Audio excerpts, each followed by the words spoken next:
We are live, Your Worship. Good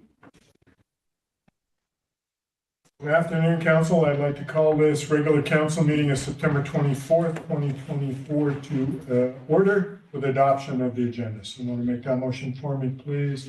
Councillor Devlin, Councillor Orlando, all in favor? Motion's carried. Adoption of the minutes of the special council meeting of September 10th. So we want to move that. Councillor Staples, Councillor Devlin, all in favor? Motion's carried. And adoption of the minutes of the regular council meeting of September 10th. Councillor Staples, Councillor Orlando, all in favor? Motion's carried. Any business arising from the minutes of the special council meeting of September 10th? Seeing none, any business arising from the regular council meeting of September 10th? Seeing none, I'm going to go on to item number 5, development variance permit. DVP 2024-10. Mr. Simon, Ms. Hartling, one of you are going to lead that. Is that correct? Your Worship, yes, Ms. Hartling will be leading the conversation. Perfect. Ms. Hartling, do you have a presentation or an overview? Thanks, Your Worship. I have an overview of the applications in front of you. It's for a no presentation, but I can bring up any of the development site plan or renderings if council wishes. Okay. So the proposal is both a development permit in the scenic corridor, or not scenic corridor, multi-family residential development permit area, and then a variance for the development board. So the proposal is for row house development. This is located off of Simpson Street at 411 and 501. Council recently did see rezoning for the subject development for the same site plan and renderings that have since been updated, reflecting staff comments, community comments, advisory planning, commission comments, and council feedback during the rezoning process.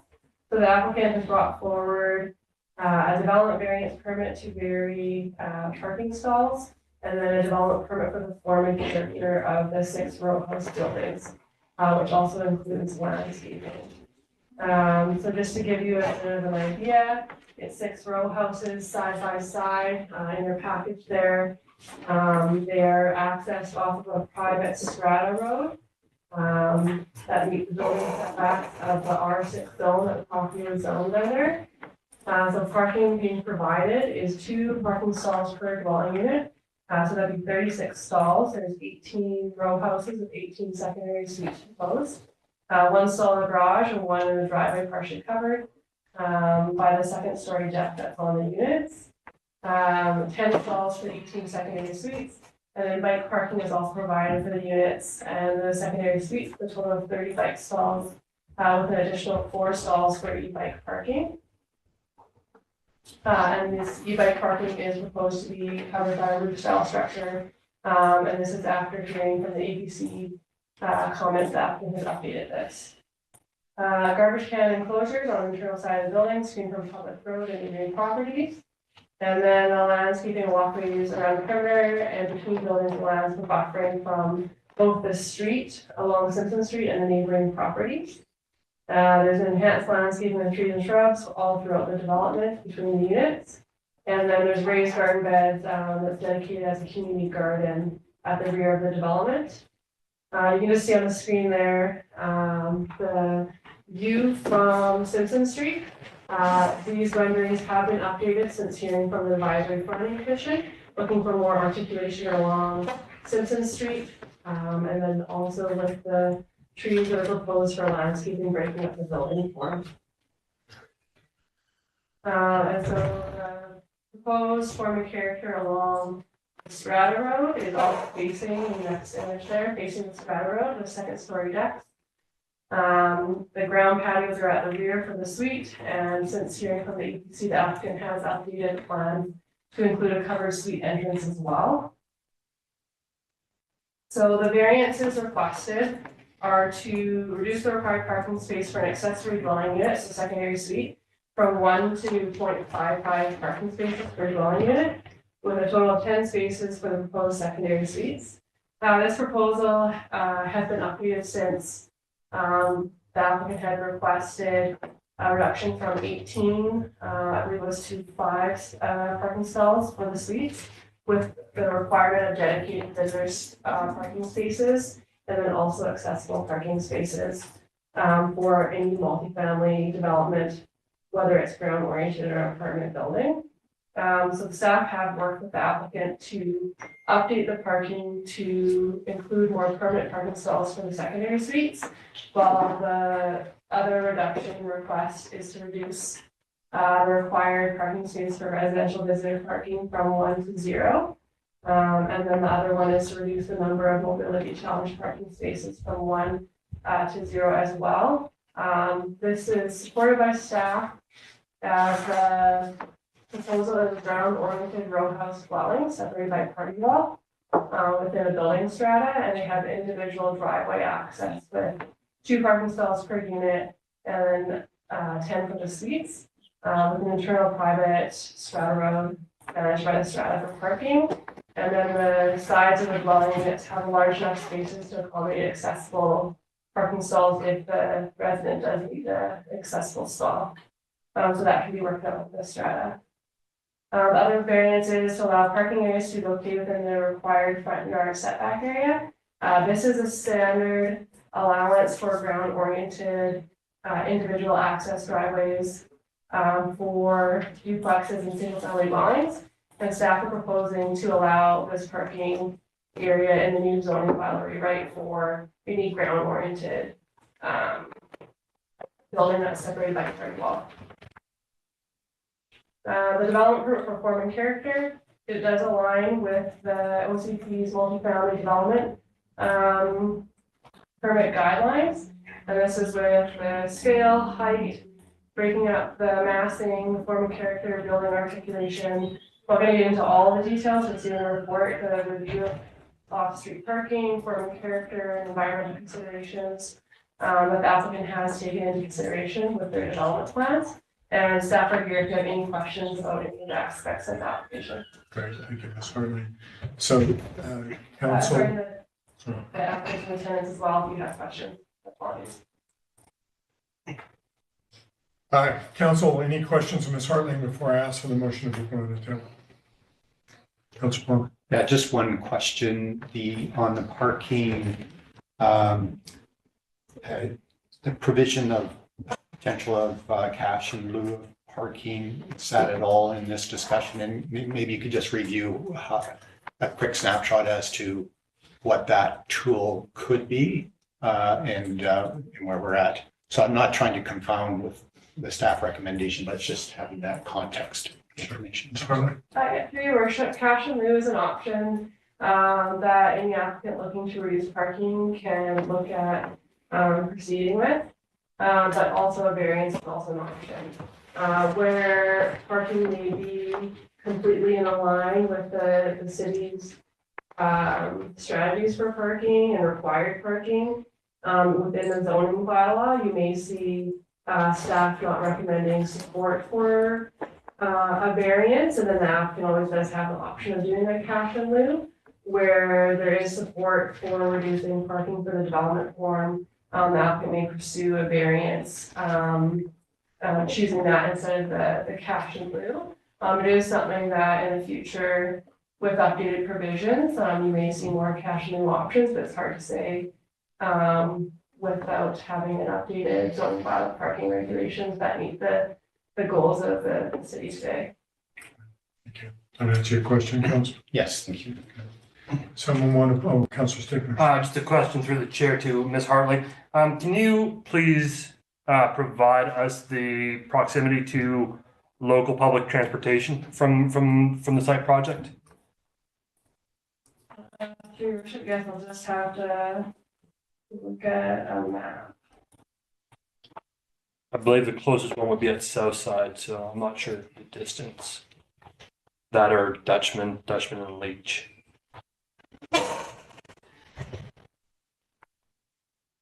We're having issues with mapping.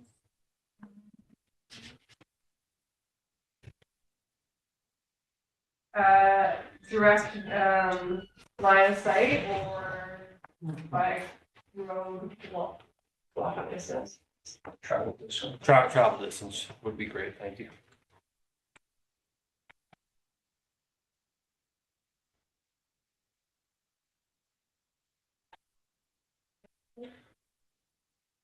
Mr. Sutton. Yeah, we've been having issues with the GIS system for the last few days now.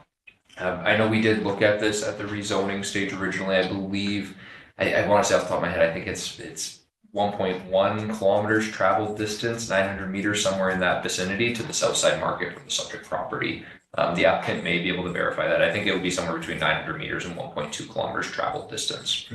So, Councillor Stichler. if just a quick follow-up through the chair. So well within a reasonable walking distance. So basically the developer's providing development that is in close proximity to public transportation. He's providing active transportation with the bicycle storage, and he's providing parking for vehicles with the 2 parking spots.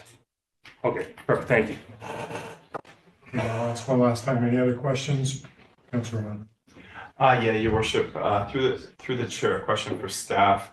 The variance as presented here reduces the number of mobility challenge parking spaces to 0. The report references that there is 1 mobility challenge space provided for every 10 spaces to a maximum of 8. How many, in this instance, would there be provided in this application per that formula? How many mobility challenge parking spaces? Certainly. If they were to meet the requirement for under the current zoning bylaw.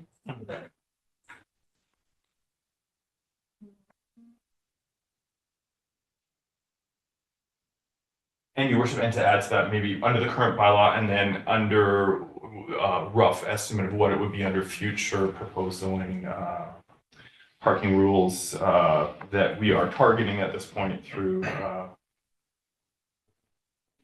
zoning.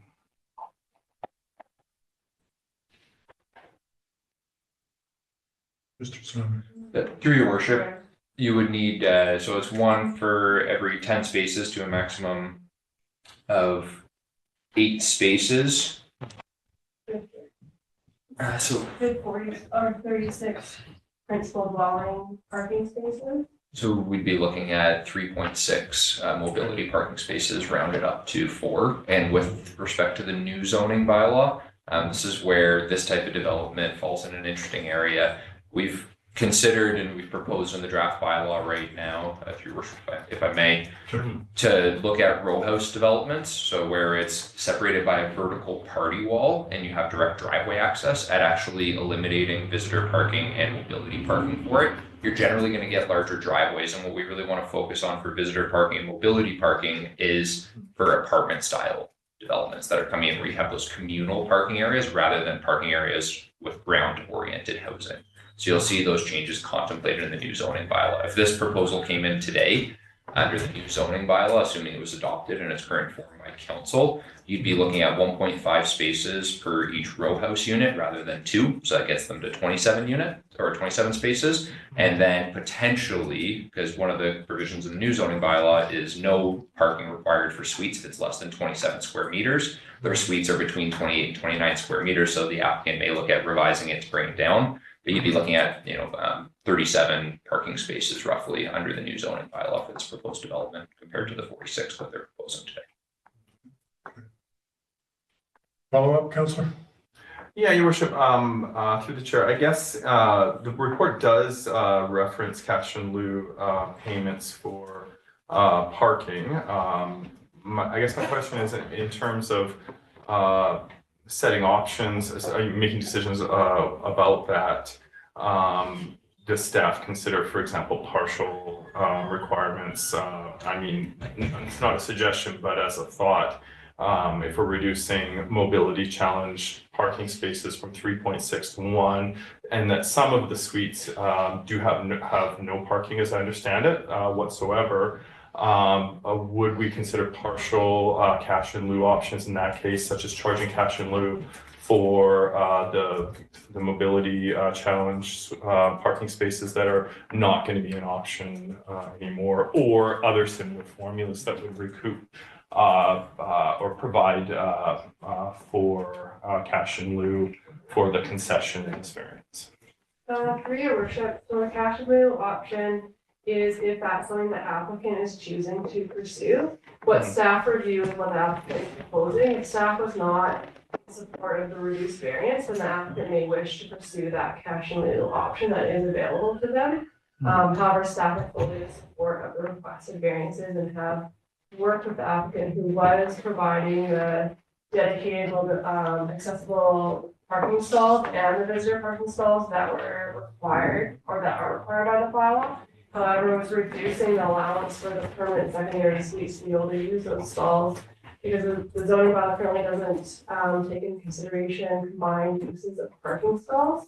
So say you want to have a secondary suite or your principal dwelling has 2 stalls, whether you have visitors use your driveway and then maybe the resident goes out and parks on the street, or maybe they park in front of the driveway and allow the person that has more accessible constraints to enter into their private dwelling unit. The way that they outline on the plan, they've increased their parking stall, but there's no meridians at the rear of the development, and then there's also some on the front of the development to reduce an accessible stall. So there's still the width required for the accessible stall. It's just not outright required and painted to be an accessible stall. So it would be a user operational within the strata, whether they have are able to use that stall for the accessible parking space, and then someone else maybe goes to the street or is on the strata road.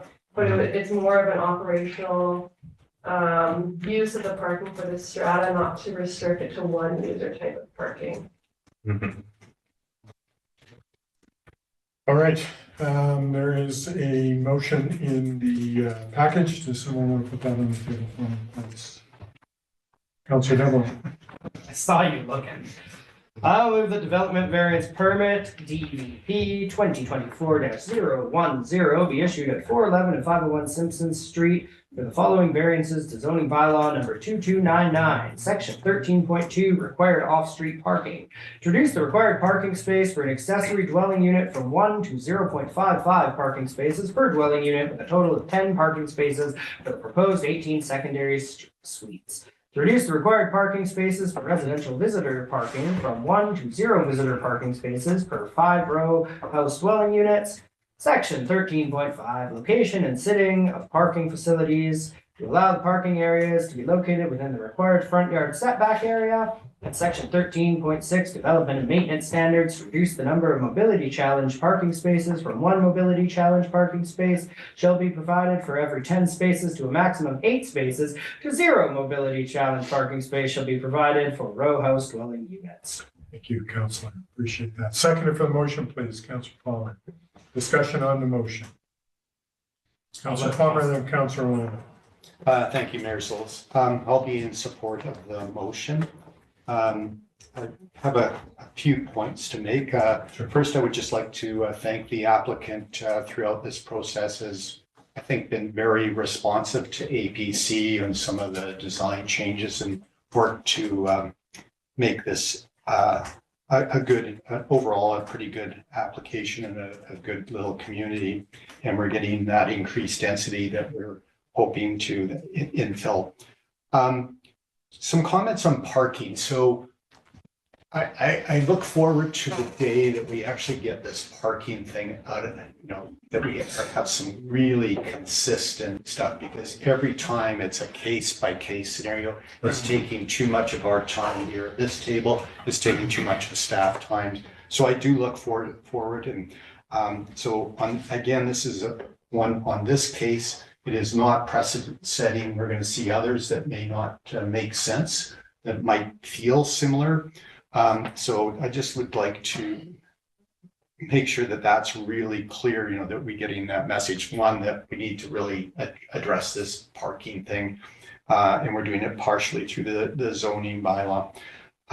The second point I'd like to make is I'm pleased about the bike parking element that, again, the applicant's been responsive to in the, having some covered for e-bikes. I think hopefully when we get the parking thing sorted out at a policy level or by level, that it'll be even more robust and clear of covered, secured parking.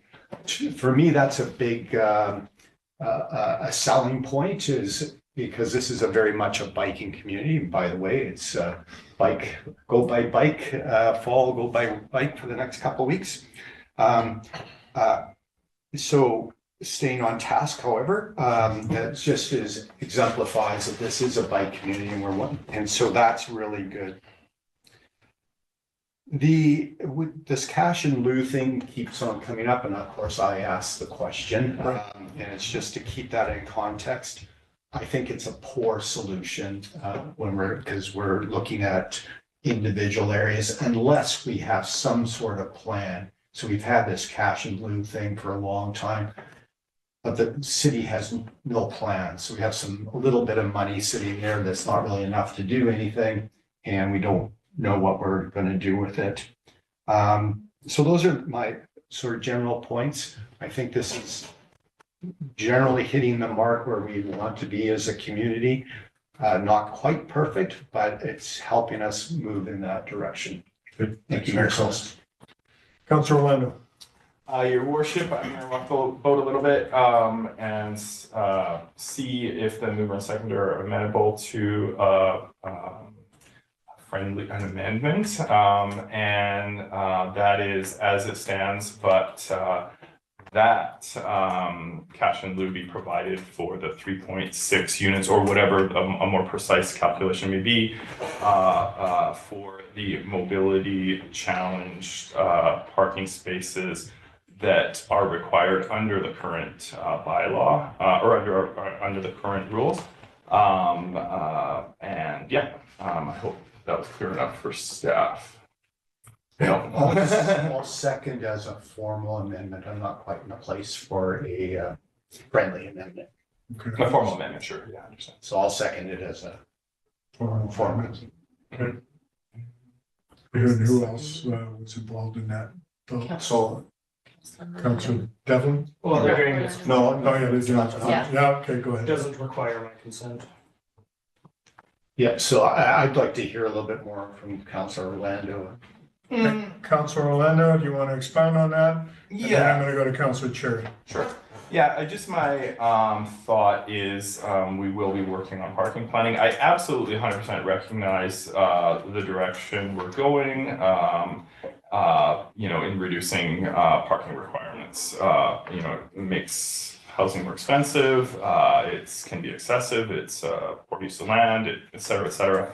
However, what I'm looking for is a bit of a happy medium in the interim. Although we might be moving towards not providing mobility challenge parking spaces, we still, as of yet, have gone through consultation and feedback from the public, and this may be an issue that we need to look at in terms of how we're formulating it. I think the reserve funding, or the reserve that is put into, will be put to good use once we do take a look at parking planning. And until we're there, I feel that this change here waives a lot of requirements, and this is a small requirement with a focus on mobility challenge parking space, and noting that some of the units have no parking at all.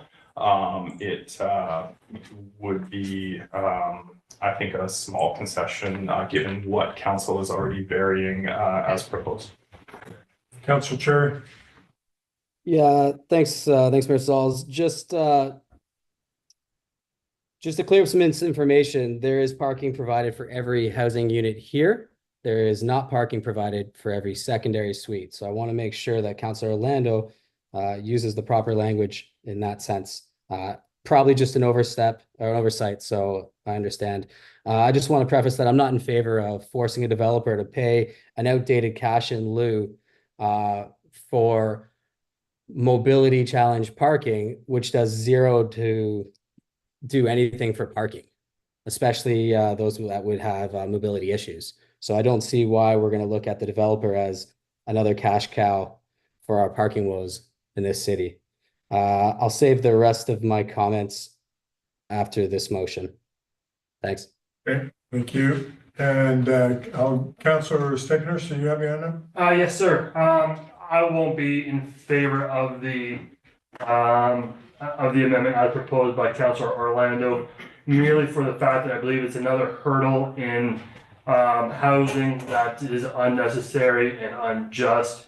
I believe that if we're trying to solve the housing crisis, we need more housing crisis or more housing across the board. And this is just placing an unnecessary hurdle in the process. Okay, Councilor Palmer. Thank you, Mayor. So also a couple of questions. I don't know where I'm landing on this. Sure. So first, could I have the amending motion read back? Mr. Olson. Sorry, Councillor Orlando, can you confirm that you would like to see section C modified to C1 to reduce the number of spaces to 0 mobility challenged parking spaces, but providing cash in lieu for those spaces? Providing cash in lieu for 3.6 spaces. That's just on section C, correct? So the motion is to amend that the developer will need to pay cash in lieu for 3.6 spaces. And then I know so through the chair, I know that staff already answered this question. In the hypothetical future, how many, as this stands with the 18 units plus 18 secondary units, this hypothetical future of the zoning bylaw, how many spaces would be required? And both mobility and regular, and how many exactly? I know you've told us already, but how many is this proposal? Mr. Solomon. Through your worship, right now, based on the plans they have, they would need 27 spots for the row houses and then 18 spots for the secondary suites, assuming they didn't reduce the size of the secondary suites under the proposed zoning bylaw. So we'd be at 27 plus 18, so 45. They're at 46 spaces right now on their plans. They wouldn't be required to provide any visitor parking or mobility parking under the draft zoning bylaw right now.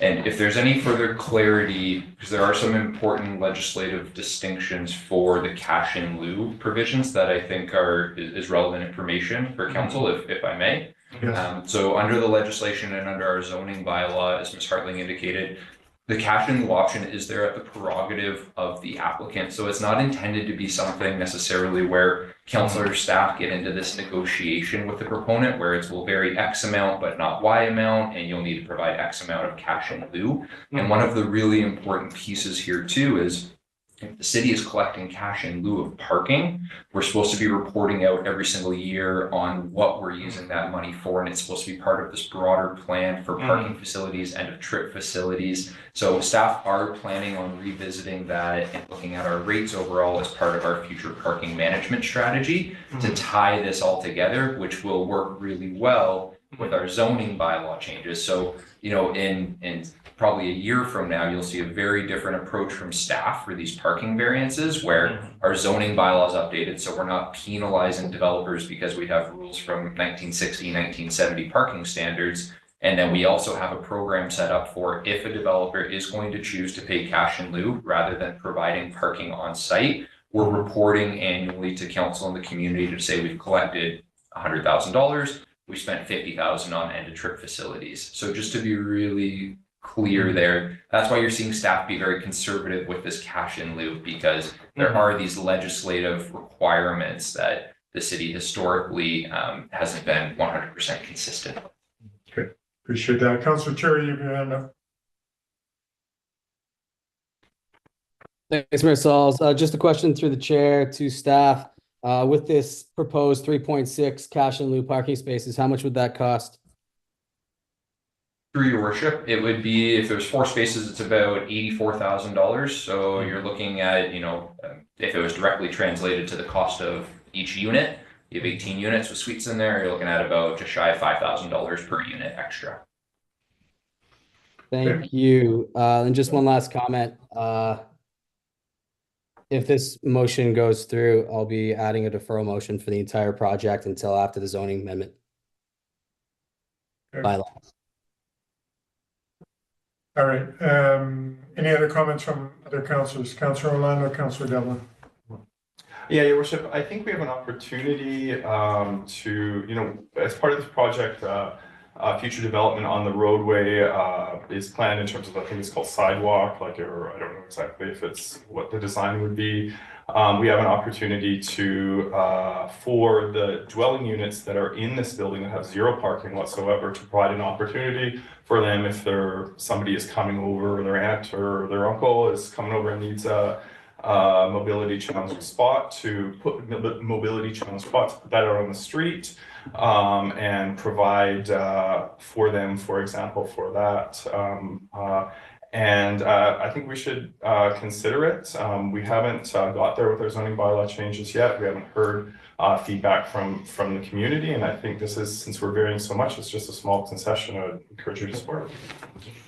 Councillor Devlin? Just a quick thank you to staff through the chair, because I was going to ask that question about whether or not we could insist on that, and I don't, as I understood it, it's just not something we could do. We could shoot down the variance for mobility spaces and force them to have it, and then they could request cash in lieu, but that would be another request. It wouldn't necessarily be something we could tell them they have to do, as I understand it. Is that correct? Through Your Worship, yes, that would be the proper channels to reject the variance, and then the owner has the option to pay cash in lieu to make up the deficient parking spaces. So, yeah, so that said, I can't actually support although I do agree actually with Councillor Orlando's a lot of his rationale for it. I can't actually support it, right? Because I think it's written correctly, or proposed correctly, not written, I suppose. And also, I'd just like to add, I'm not necessarily in favor of forcing mobility challenge spaces into private residences. I absolutely agree they need to be regulated for any public access, businesses and such, but when it comes to private residences, especially strata developments, I think that's more up to them. I mean, I wouldn't be, if it was a single family home, I wouldn't be saying you have to have a mobility challenge space. That would be up to you to provide that parking for people. So I am not going to support this motion as amended. Okay, thank you. Any other comments from council? Councillor Orlando? Just one quick one. If other councillors have amendments that support the spirit of it, but also meet the letter of law, I'm happy to entertain those, or maybe that's up to the original motion and second. Ms. Hartley? Just for some more clarification on accessible parking spaces and forms of development. When you see developments come in for tourist accommodation units, like for a hotel or for an apartment building, they have a parking area.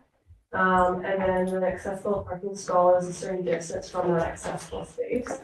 So when you've had some applications where you'll see the accessible stall and it's next to an accessible entrance, there might be an elevator. There's other requirements that come with these accessible buildings and stalls.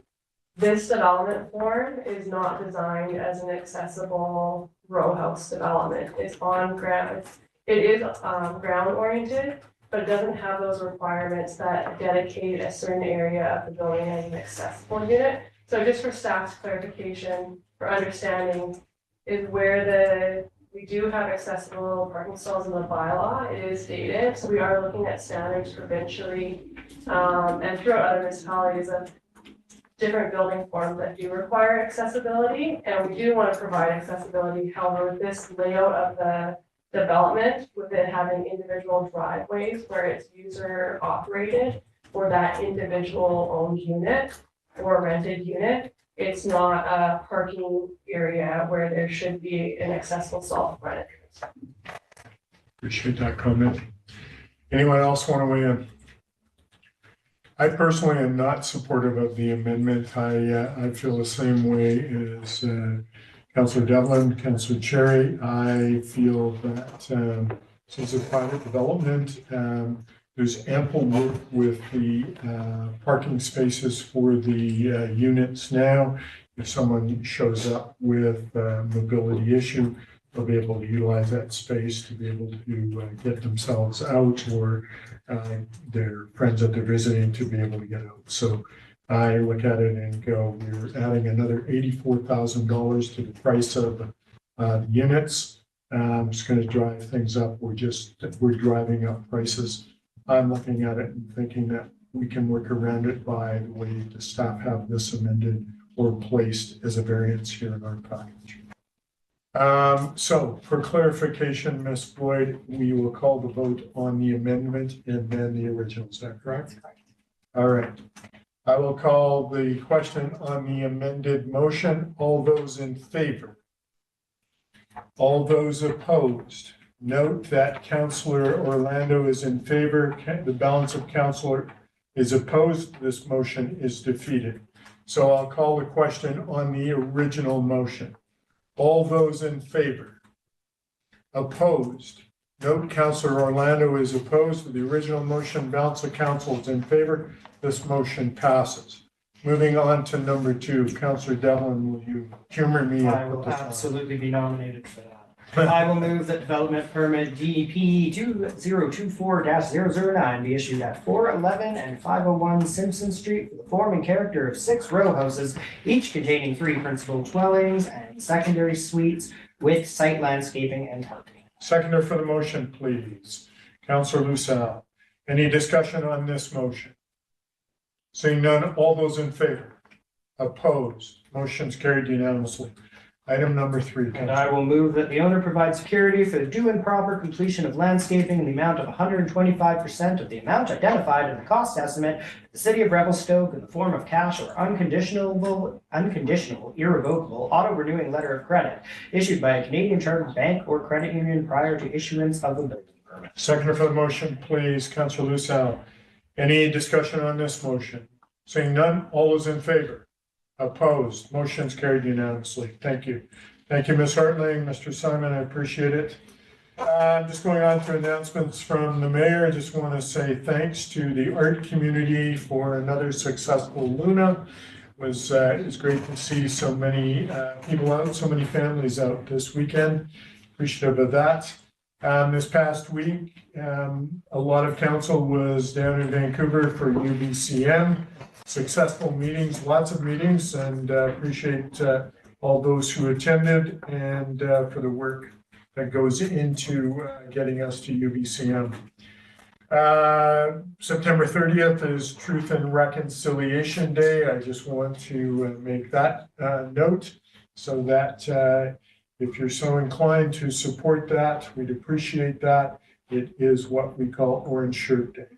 And in speaking with Councillor Lucelle prior to this meeting, the emergency food drive was a success this year.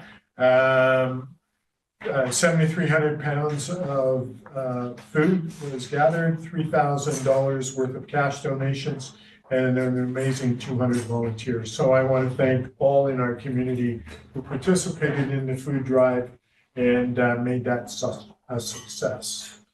We're going to go on to item number 8, recommendations from Committee of the Whole. And the first one is regarding Aquatic Center service levels. Someone want to put that motion on the table for me? Councillor Lemon. Your worship, item 8A, I move that, or the Committee of the Whole recommends to council, and I move that an increase in the Aquatic Center service level be included for deliberation in the 2025 budget process. Seconded by Councillor Lucelle. Any discussion on this motion? Councillor Orlando, the Councillor Palmer. Yeah, your worship, just a brief update. The committee discussed increasing service levels, namely days that the Aquatic Center will be open, times that it will be open, and then here we're referring it to the budget process for deliberation. It could be a number of different scenarios depending on staff availability and budget consideration of costs.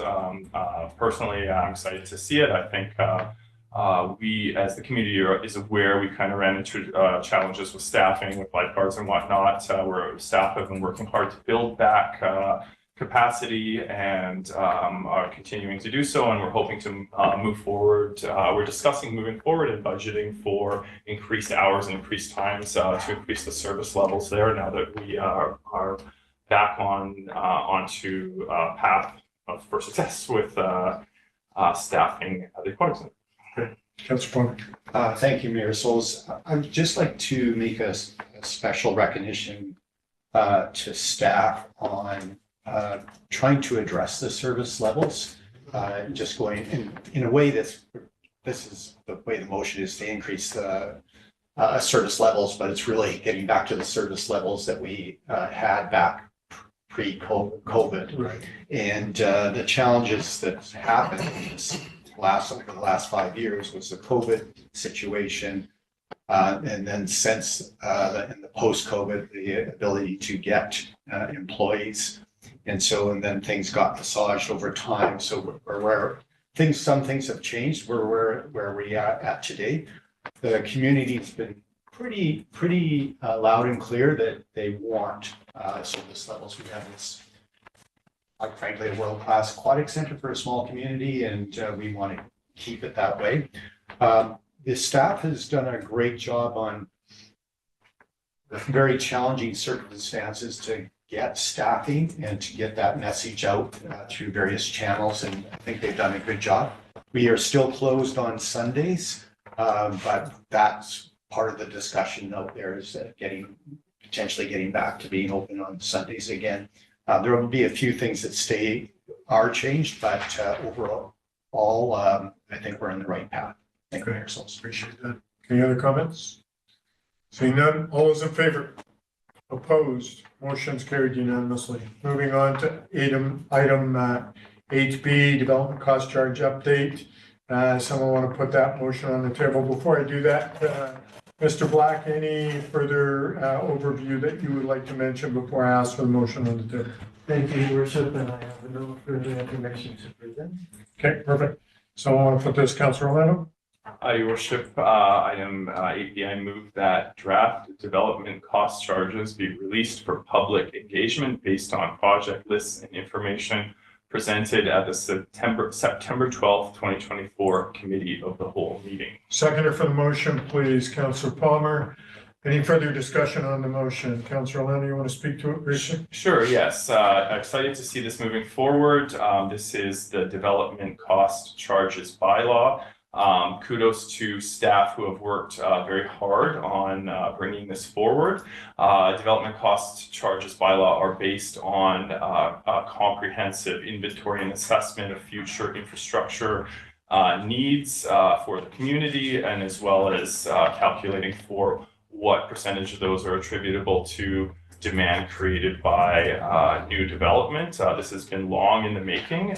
So what we're doing today is releasing public initial information on the project lists and information. For those of you who are chomping at the bit to find out what that will be, please see the minutes from last week's Committee of the Whole meeting, which was on September 12th. You can also watch the discussion on the YouTube channel of that discussion there. And as I understand it, staff are going to be working with the communications department in the coming days or pretty soon to get much of the information that has already been presented to the committee put sort of in a feedback format. So members of the development community, members of the community, those concerned with infrastructure, those concerned with concerns like sewage treatment plants or bridges or other roadways, other sort of issues that we're facing.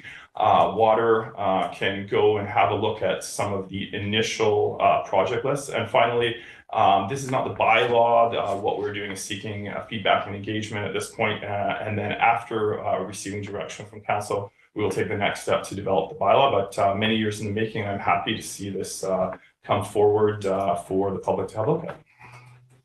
Any other council like to weigh in? Seeing none, all those in favor? Opposed? Motion's carried unanimously. We are moving on to bylaws, permissive tax exemption bylaws. Someone want to put the motion on the table for me, Councilor Devlin? Move that the 2025 permissive tax exemption bylaw number 2396 be read a first, second, and third time. Seconder for the motion, please, Councilor Lucel. Any further discussion on the motion? Seeing none, all those in favor? Motion's carried. Thank you. Moving on to correspondence, 12A wild site request for letter of support regarding urban forest initiative follow-up request. Mr. Black, do you have a bit of overview on that? Yes, I do, Your Worship. This came forward many months ago to the EAC, and we neglected to bring it back for council action. And that is to have council support a letter of support for a grant to purchase trees and install those trees at various locations within the community by Wildsite and their volunteers.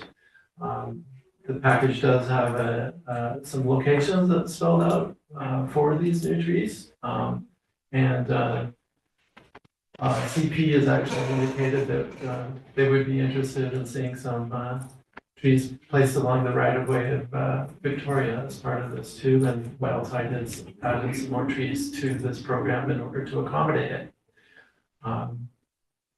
That's a brief summary, and looking for council's support to move this forward and get some more trees planted. I'm supportive of this, and it's good we've had that conversation with people in the community regarding trees and getting new trees into the community, and it's a great way they can apply for grants to get this done, and it's not on the taxpayers to put it in, and that really is the purpose of this, and appreciate the fact that they're willing to do that. Any other comments from council?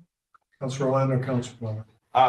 Your worship, yeah, I'm very supportive of moving forward, and definitely apologies for the long delay. My understanding was the same as Director Black's, but I just got a clarification because I emailed staff and wondered why there's a big delay, but I actually got a clarification that it was before council, but we might have missed it. So yeah, I think I want to make sure we're not putting blame on staff if we could have picked this one up at the time. But again, apologies to the applicant for the big delay, and thanks for following up. Councilor Palmer? Thank you, Mayor Souls. So is there a motion? No, if you want to pull in, that'd be great. I'd be quite happy to. I guess I might need some help with the construction of that motion. So just on the history though, before I go there, well, staff is scrambling to put a resolution together, in my words. So originally back in April 2023. Correct. The Wildsite Rebels, so the motion was Wildsite Revelstoke letter regarding urban trees dated April 2, 2023 be referred to Environmental Advisory Committee. And that was subsequently at the committee May 2023, that the committee recommend to council consider working with Wildsite to enhance tree planting with the city of Revelstoke. But if I understand correctly, where we're at right now, based on the verbal report, is that staff is suggesting that we provide a letter of support. Yeah, okay. I'm happy to do that. It would have been nice to have a little bit more construction around that as to what that motion recommendation would be.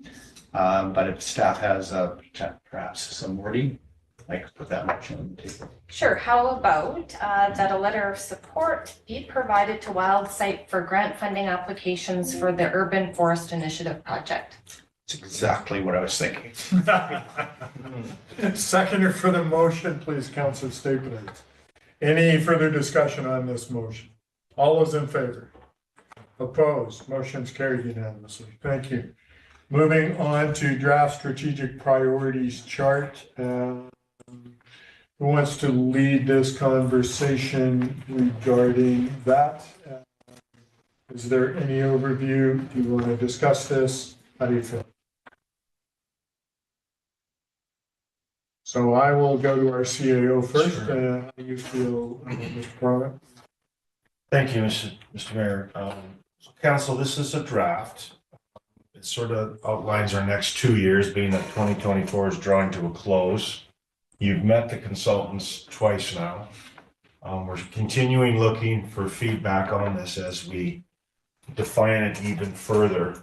But for the interest of keeping this document alive, it's before you to review and provide us any feedback. I know that staff will be looking at more of the operational and the action items that relate to the actual strategic plan. But what we're really looking for is to make sure that we've got those 4 key priority areas well defined. And that aligns with what your understanding was when we met with the consultants.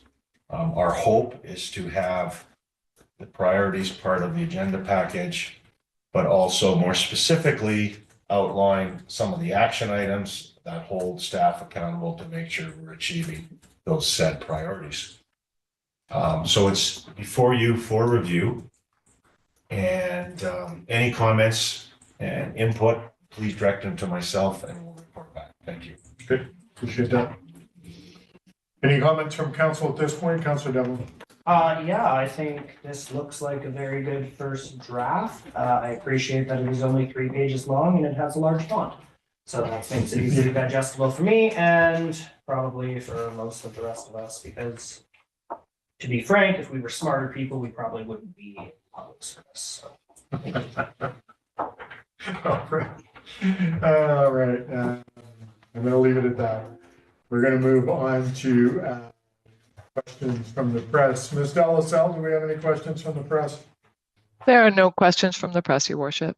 All right, Council, I'd like to move in camera pursuant to section 90.1 I and K of the Community Charter. Someone want to make that motion for me? Councilor Devlin, Councilor Staples, all in favor? Motion's carried. We'll take a 10-minute break and be back in 10 minutes. Go in camera. Thank you.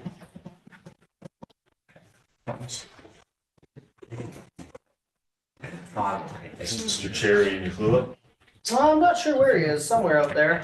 Clulet. He's in one